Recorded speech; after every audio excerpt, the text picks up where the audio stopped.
Esse aqui é a transformação para carga da tabela fato.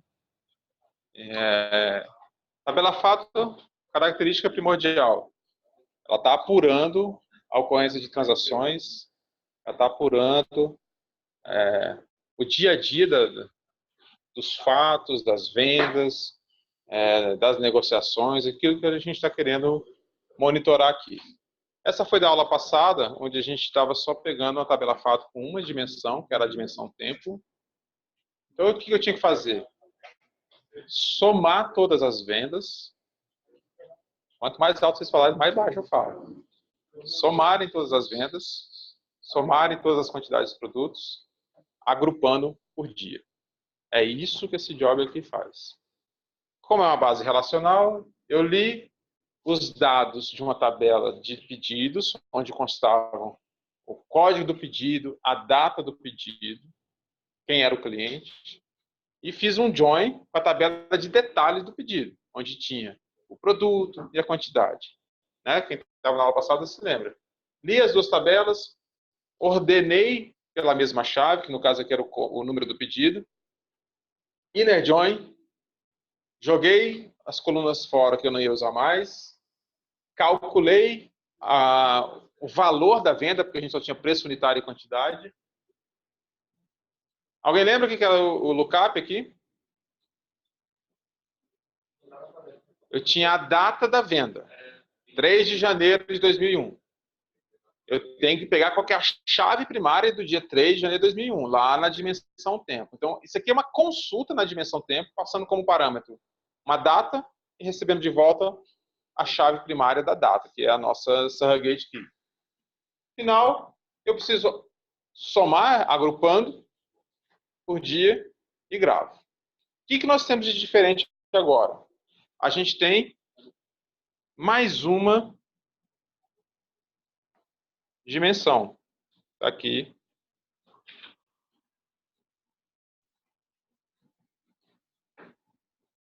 Temos mais uma dimensão, que é a dimensão gênero. Então, o que eu preciso fazer agora? O caminho é o mesmo. Tem que buscar as vendas, saber quais foram os valores dessas vendas, as quantidades. Só que agora eu tenho que descobrir quem foi o cliente daquela venda para pegar o gênero dele. Onde é que está essa informação? Vamos voltar lá no nosso banco de dados transacional. Quero este. Lá na tabela de pedidos, que é a primeira que a gente lê, está aqui à esquerda, eu tenho o número do pedido, a data, outros dados, lá no final, o número do cliente, o código do cliente. Opa, se eu tenho o código do cliente ali, basta eu fazer um join com a tabela de cliente, que é customer, por meio do customer number, eu faço esse join, recupero o gender. Beleza? Vamos ver como é que está essa tabela de cliente.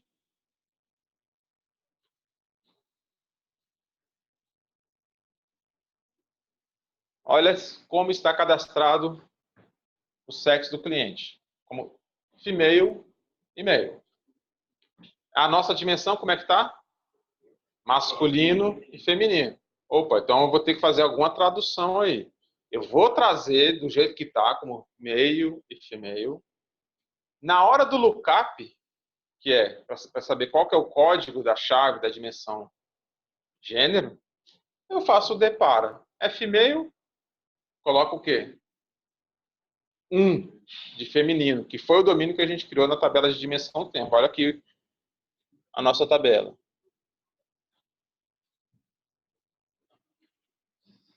Assim na nossa tabela lá, 1 feminino, 2 masculino. Então, quando eu for analisar as vendas, se tiver female, eu substituo por 1. Se tiver male, substituo por 2. E qualquer coisa diferente disso, vazio, né, nulo, ou qualquer outra string, menos 7. Então, eu vou reaproveitar esse job que a gente já fez aqui, tá? Só para a gente ganhar tempo. Vocês têm esse job lá no Moodle, que a gente fez na aula passada, ele está lá. Eu vou fazer ele aqui. Vou salvar como? Na aula de hoje, salvar como? No Lab 2. Esse cara vai ser load,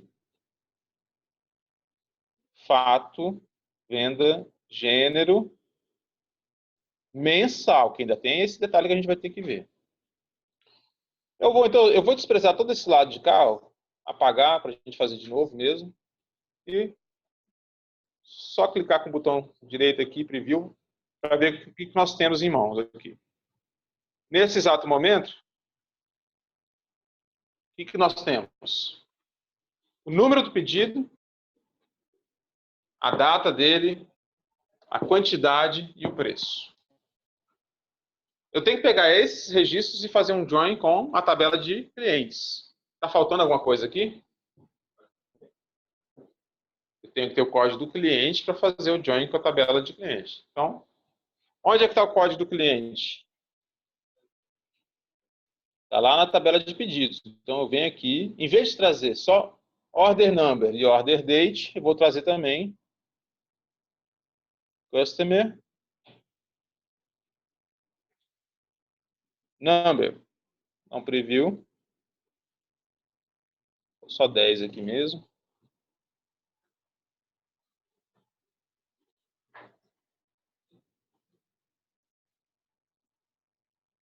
Está lá, está trazendo o código do cliente. É óbvio que para a gente fazer esse tipo de tarefa que eu estou fazendo aqui no quadro, se vocês estivessem em casa no trabalho, tá com as duas telinhas aqui, uma do banco de dados, o modelo, e a outra do ETL, a não ser que você já tenha decorado quais são os campos, né? Eu sei que o campo que liga a tabela de orders com a de customers é o customer number. Então, eu já trouxe esse cara aqui. Como é que eu faço agora para fazer um join com a tabela de clientes? Primeira coisa, então, eu vou ler a tabela de clientes, ordenar pelo código do cliente. Esse cara que está aqui, está ordenado por qual campo?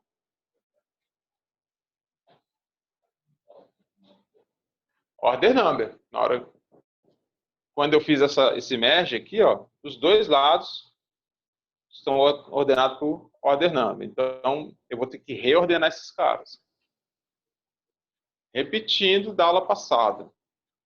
Isso aqui é uma característica do Pentaho ou características... É a forma como foi implementado no Pentaho. Toda vez que eu for fazer um inner join, um merge aqui, os dois lados têm que estar ordenados pela mesma chave em ordem crescente. Tem que estar. É uma regra isso daí. Professor, por que já não vem ordenado? Então, ele, na hora de ler, ele já não ordenou logo, né? E esse cara aqui já não ordena, ele próprio já não ordena. Por quê? Um dos desafios da computação até hoje é de encontrar algoritmos que realizem essa atividade aqui de forma performática. A ordenação é um algoritmo caro. Então, ele deixou separado para nos dar a escolha de ordenar manualmente ou não. Porque se já vier ordenado de algum lugar, eu não tenho esse custo. Por isso que esse cara daqui, eles optaram por não fazer essa ordenação. Se você esquecer de ordenar, vai fazer errado. Né? Como é que fica aqui então? Eu vou trazer aqui, na aba Design a tabela Table Input. Vou ler lá a nossa tabela na conexão BERT, né? Vou buscar Customers, deixo ele colocar todo o SQL e vou ver aqui quais os campos que eu quero que permaneça. Eu preciso do número do cliente, do código do cliente? Sim, para fazer o join com o meu stream. Nome do cliente, pouco me importa. Eu não tenho o nome dele para fazer nada nesse modelo que eu tenho agora. Eu só preciso do nome e sexo. Só isso. Vou dar um preview. Vou botar lá o código do cliente e o gênero dele. Ok. Vamos renomear aqui, deixar, então, ler tabela, customers, e tenho que ordenar essa saída, sorte, ordenando pelo campo customer number. Vou colocar aqui, tá, um sort pelo customer. Tá. Esse cara aqui já poderia, então, fazer o merge direto o cliente com esse step aqui? Não. Por quê? Esse streaming que vem daqui não está ordenado pelo código do cliente. Eu ordenei primeiro pelo código da venda para poder fazer o merge aqui. Então, antes de ligar aqui embaixo, eu tenho que ordenar esse cara também por customer number.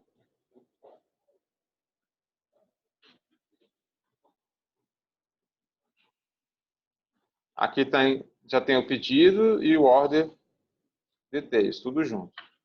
Ó. Agora eu tenho dois streams. Aquele join que eu tinha de pedidos e ordem, ordenado pelo código do cliente.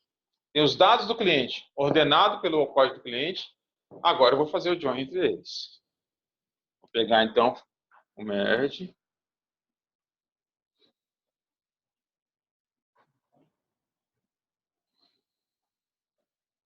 E ligar os dois aqui.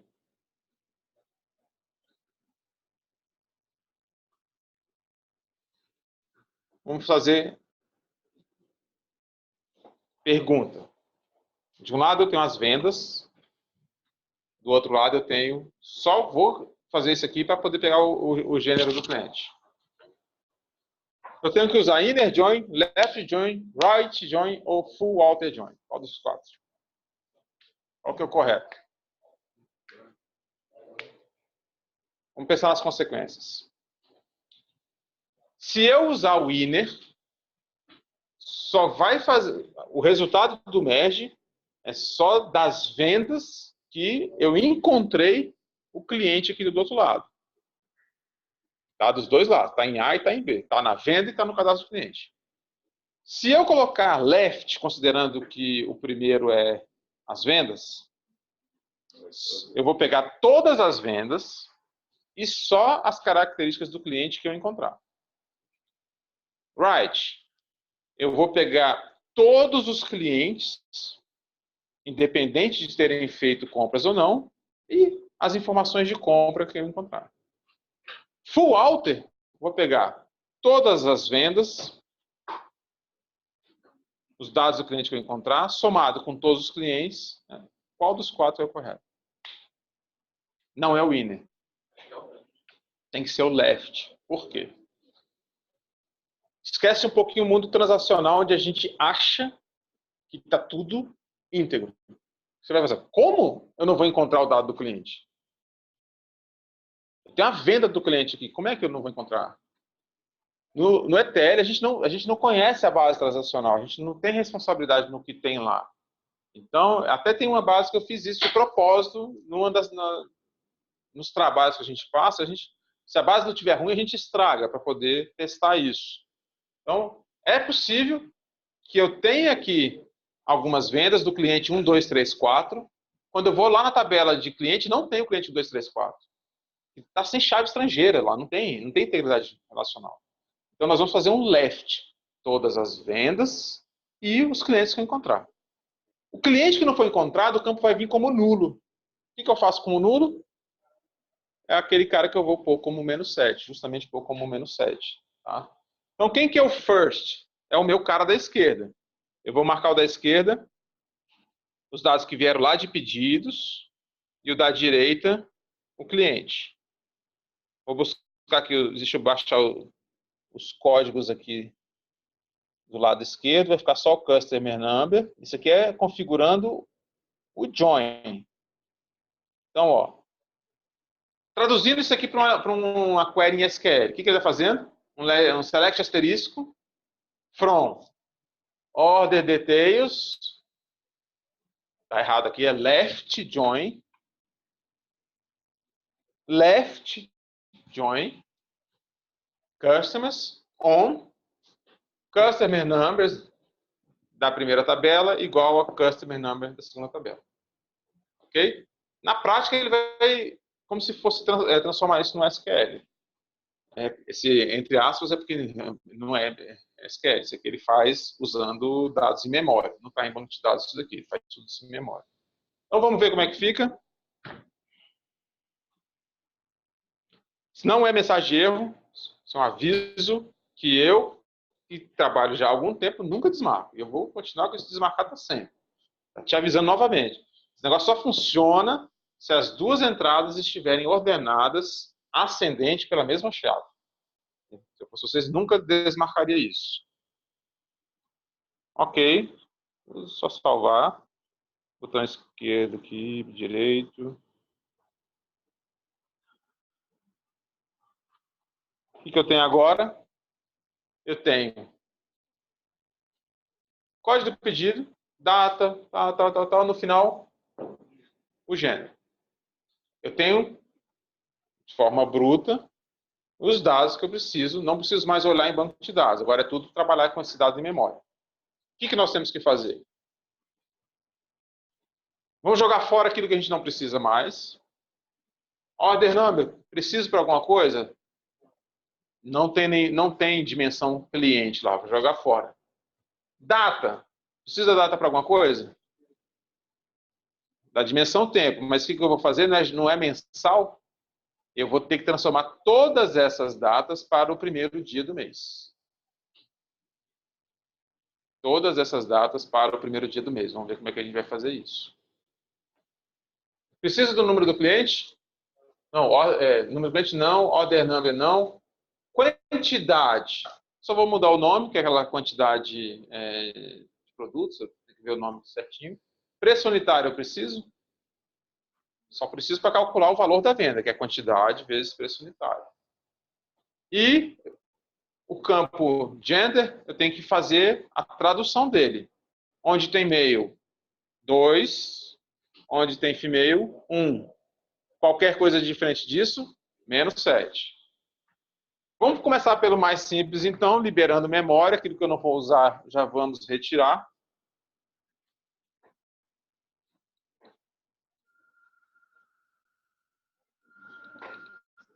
Select values. Trago todos os campos para cá. Order number, não preciso. Customer, não. Vou ficar com esses 4 caras aqui. Order date, quantidade, preço unitário e gênero. Lá no final a gente muda esses nomes direitinho, tá? Vamos continuar. Primeira coisa, vamos usar o calculator para calcular o preço da venda.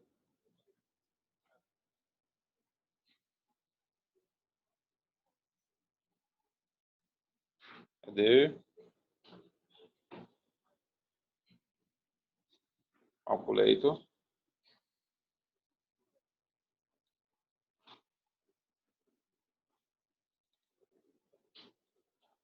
Qual que é o nome do campo lá?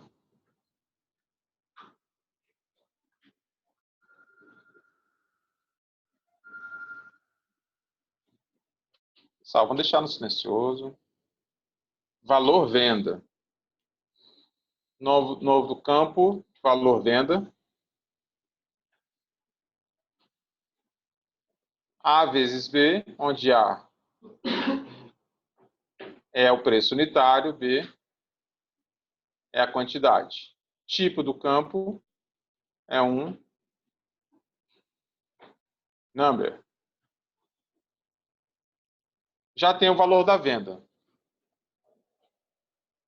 Tem um cálculo para fazer aqui, de diversas maneiras. como que eu transformo uma data para o primeiro dia do mês referente àquela data.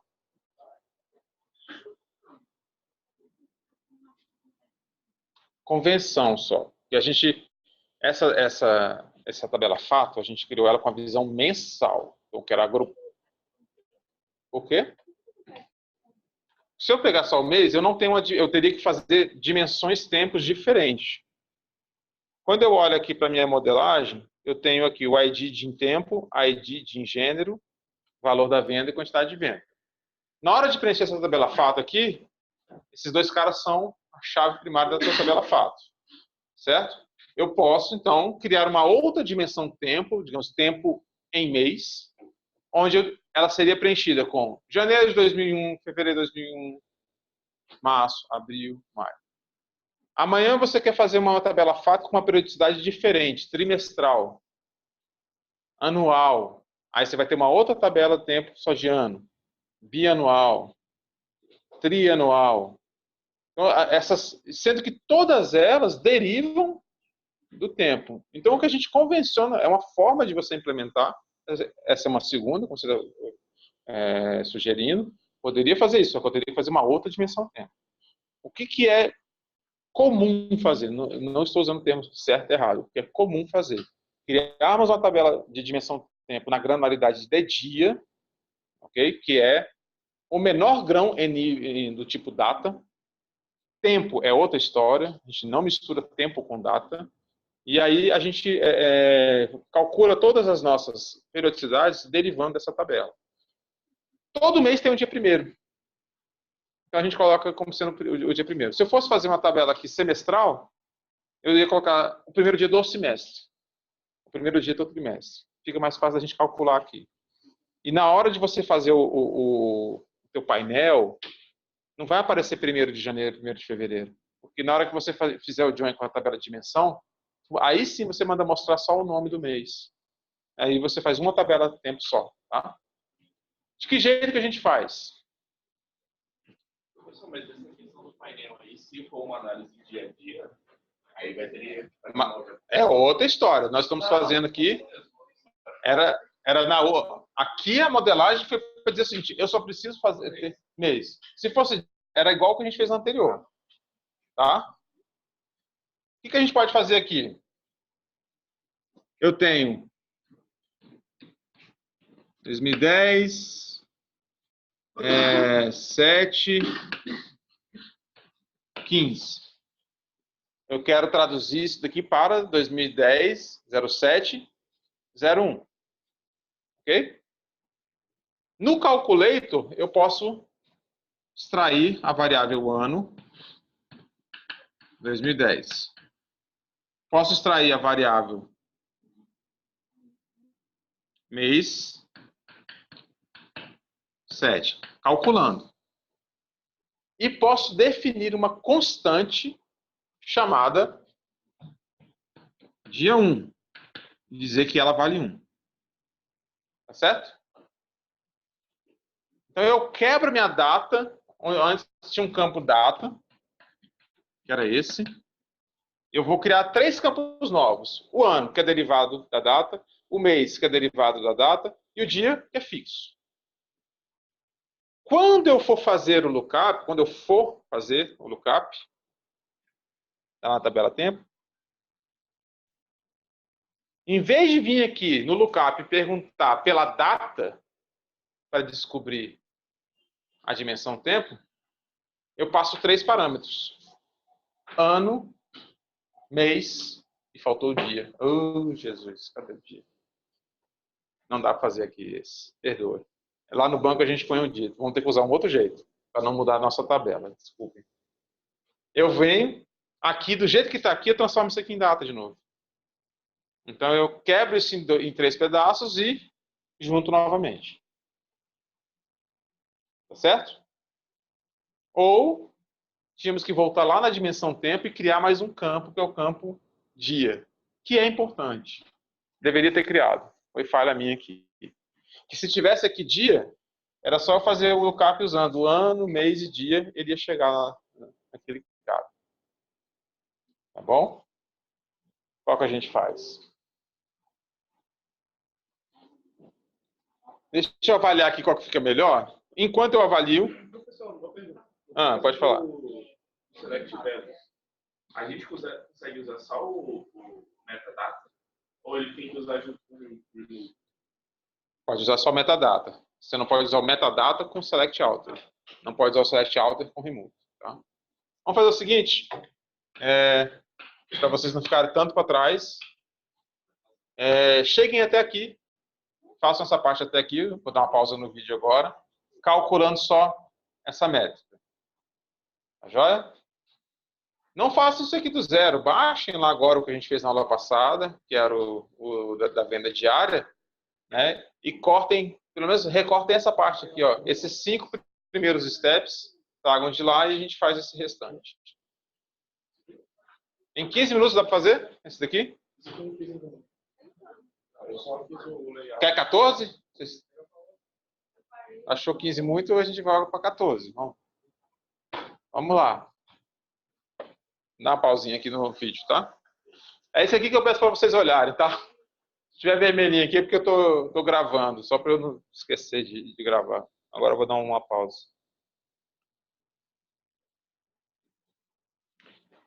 Aqui em cima dá para a gente mudar o zoom, né? Para caber mais coisas aqui na nossa área de trabalho. O que eu vou fazer aqui? Lá no Calculator, a gente tinha feito apenas o cálculo do valor da venda. Dá uma paradinha que isso aqui é bem detalhado. São só 4 passos, mas tem um monte de conceito aqui que eu gostaria de explicar para vocês. A gente mistura aqui função e metadado. Eu consigo aplicar uma função no Calculator e o resultado daquela função, ela tem um metadado esperado, mas eu já consigo alterá-lo. Por exemplo, qual foi a minha estratégia aqui? Deixa eu contar a estratégia e mostro como é que eu fiz. Eu peguei a data, por exemplo, 2010. Lá está com um formato de data mesmo, campo order date. Tá joia? Então, se tiver lá 0715. Isso que a gente está enxergando no quadro é uma abstração. Se eu olhar lá na memória, não tem 2010-07-15. Tem um número que representa uma data. Eu lembro lá, 57.320 alguma coisa. É um número que representa uma data. A função ano da data retorna um número inteiro que representa o ano daquela data. Mas retorna um número inteiro. O que eu fiz? Eu apliquei a função ano da data, que retorna um número inteiro. Essa função, para ela funcionar, a única exigência dela é o seguinte: o parâmetro A tem que ser uma data, formato de data. Só que eu cheguei e já mudei para string. Vocês vão entender o porquê. Porque esse cara gerou aqui um campo 2010. Ele não gerou como resultado 2010. Ele gerou uma string começando com 2010. Eu não quis trazer o número. A função ano da data extrai o número e eu já converto para string. Logo em seguida, apliquei o mês. Eu vou nessa data, ele sabe que o mês é o 7. Eu converto. Opa, tem mais um detalhezinho aqui, ó. Na hora que eu fiz a extração da data, eu quero a data com 4 posições. Eu quero o mês com 2 e o dia que eu estou definindo também com máscara de 2. Porque se o campo tiver igual aqui, 2010-7, vai chegar aqui 07.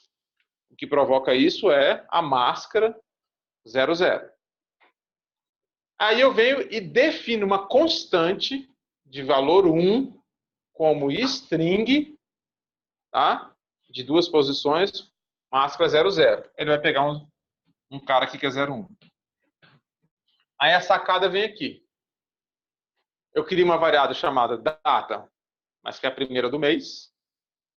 que ela é uma soma de A mais B mais C. Se eu tivesse colocado aqui inteiro, a variável data mês seria 2010 mais 7, 2017, mais 15, 2032. Ele teria feito uma operação matemática de soma. Como eu converti tudo para string, ele não soma, ele concatena. Aí ele vai gerar como resultado 2010, 07, 15, que ainda é uma string. Eu estou saindo desse step aqui com uma string. Só que chega no outro, eu coloquei um select values para mudar o dado. Aí eu viro e falo assim, ó, esse cara aqui é uma data, viu? E o formato dessa data é ano, mês, dia, sem traço, sem nada. Ele volta a ser uma data normal, como qualquer outro. Deixa eu dar um preview, mostrar isso funcionando para vocês. Daqui a pouco vocês continuam rodando.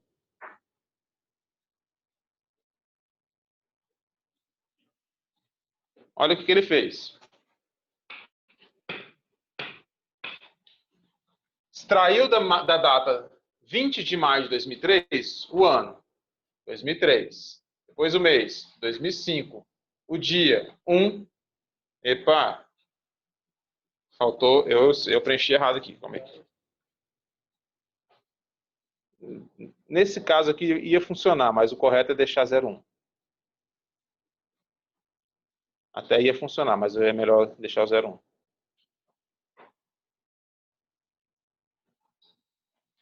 Então, está saindo. A data que eu queria era 21 de maio. Tem uma string aqui que representa, tá do jeitinho do número de 1º de maio. Daqui a pouco eu converto ele. Deixa eu fazer errado aqui para vocês verem. Se eu tivesse esquecido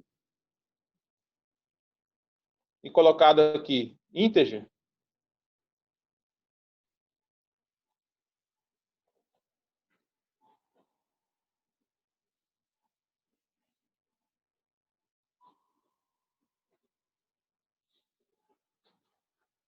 olha lá.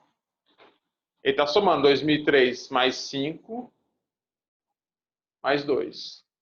2003 mais 5 mais 1, 2009. Ele está somando o número. Então, essa função de A mais B mais C, ela funciona tanto como soma como concatenação. Depende o quê? Do tipo do dado da origem. Não pode misturar. Se misturar, vai dar... Ele vai abendar. Ele não vai saber o que fazer com dados diferentes. Tá bom? Então, esse cara aqui... Aí, você viu que já deu erro logo no preview. Agora deu erro, por quê? Porque eu transformei do jeito errado e ele não achou aquela data lá na frente, né? Vamos colocar aqui como string.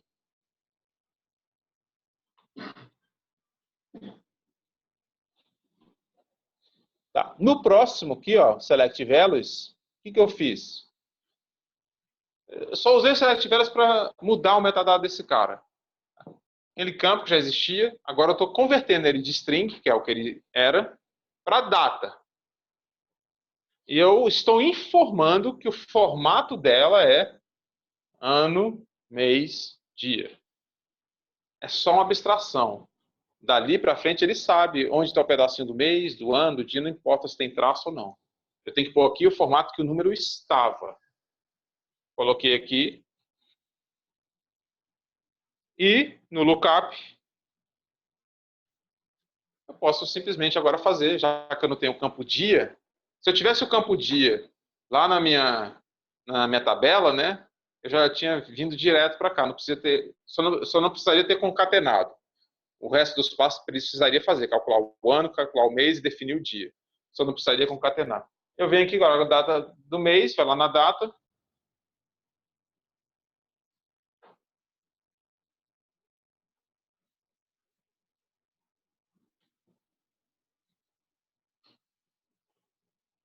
Então, olha só. Vamos ver se tem dias parecidos no mesmo mês.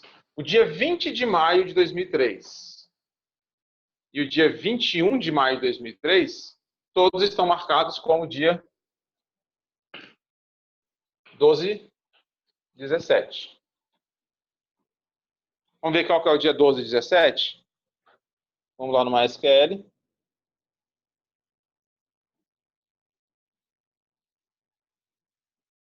Where id de tempo igual a 12, 17. Dia 12 e 17 é o dia 1º de maio de 2003. Então, todas aquelas datas do mês de maio ficaram agora marcadas como 1º de maio e não 21, 23 e assim por diante. Ok? Vou deixar aqui o calculator aberto para vocês.